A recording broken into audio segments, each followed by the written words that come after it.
Hi everyone, my name is Dr. David Kulla. Today I'm going to go over 10 drugs that cause acid reflux.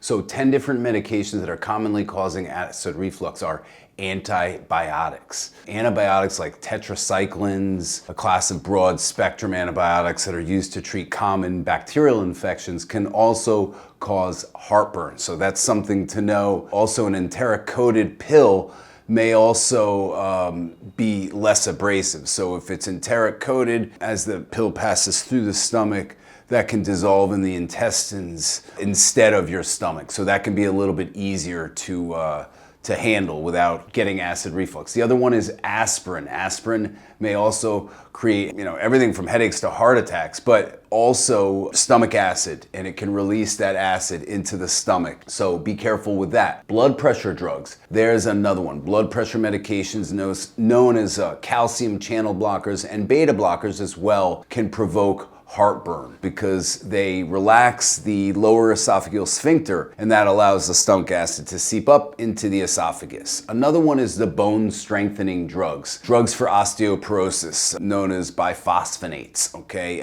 Those are notorious for causing heartburn. So a couple of them are Fosamax off the top of my head. Boniva is another one. Actonel is another one that can cause acid reflux. So if you're having acid reflux and you don't have a hiatal hernia, you need to check these drugs, these medications. Ibuprofen is another big one. Over-the-counter ibuprofen. Motrin and Advil also have ibuprofen in it, so those can cause acid reflux. Now, oxycodone, acetaminophen, like Percocet, may be a little bit better for you than Motrin, but again, if you're taking medication on a regular basis for pain, something else is going on. You should have that looked at closer by possibly a doctor that's not going to give you more medication. Iron supplements, notorious for giving people heartburn, acid reflux, and it's usually used for people that are iron deficient, anemic, or taking it just for supplementation. But that can also irritate the lining of your esophagus and lead to acid reflux.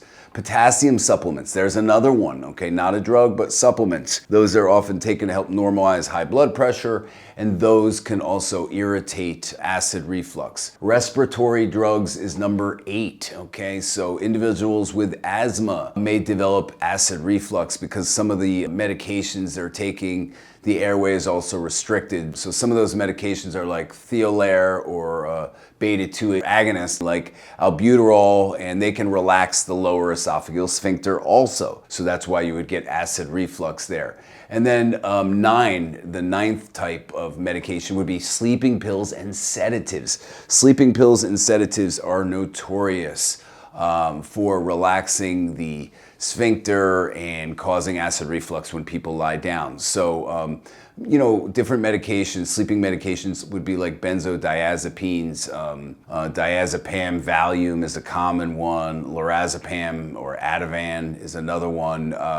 So just be careful. If you're on those meds, that can trigger acid reflux. And last but not least, 10, tricyclic antidepressants. So generally speaking, some psychiatric drugs work in a more targeted way, okay, and have fewer GI issues with them. But some older ones, the tricyclic antidepressants, the TCAs, tend to trigger acid reflux, like the imipramine or amitriptyline. Those can trigger heartburn.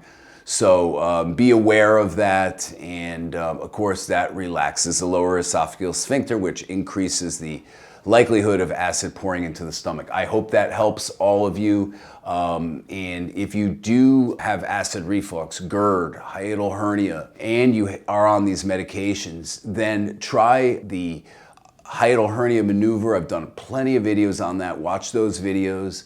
And I also have a patented device called the Reflux Shield, which helps people for hiatal hernia. But if your acid reflux is coming from a side effect of these medications, you might want to switch the medication, or if it's not something dangerous that you get off of for a month or 2 or 3 months, you may want to try that and see what happens with the acid reflux. And if it still continues, you probably have a hiatal hernia, and it may not show up on an endoscopy or a barium swallow, and you can then do the hiatal hernia maneuver or get the Reflux Shield at refluxshield.com. Thanks for tuning in, folks. Hope this helps. Thank you guys so much. If you got anything from this video, or even if you just like this view of the Empire State Building and the Chrysler Building, give me a like, and don't forget forget to subscribe. Appreciate you guys.